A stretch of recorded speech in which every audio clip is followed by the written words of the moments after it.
Hi hello welcome back to my channel అండి. ఈరోజు నేను రోజ్ సిరప్ ఎలా తయారు చేయాలో చూపిస్తాను.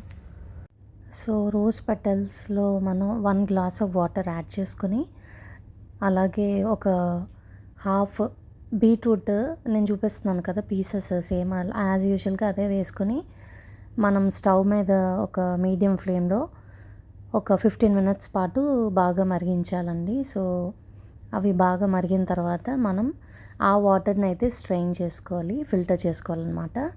సో ఫిల్టర్ చేసుకున్నాక మీకు ఒకసారి వాటర్ చూపిస్తాను. బీట్రూట్ విత్ గులాబీ పెటల్స్ వేసిన వాటర్ ఒకసారి చూడండి.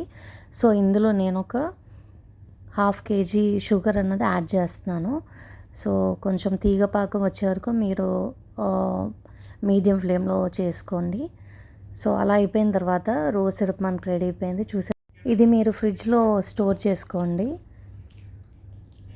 సో ఈ రోజ్ సిరప్ని మీరు కావాలంటే మిల్క్ షేక్స్ కానీ, అలాగే ఫలాడూస్ కానీ, ఐస్ క్రీమ్స్ కానీ, ఇంకా చాలా యూస్ఫుల్ అనమాట. అలాగే సమ్మర్లో పిల్లలు కూడా చాలా ఇష్టంగా తాగుతారు. ఇది హెల్త్ కూడా చాలా మంచిది.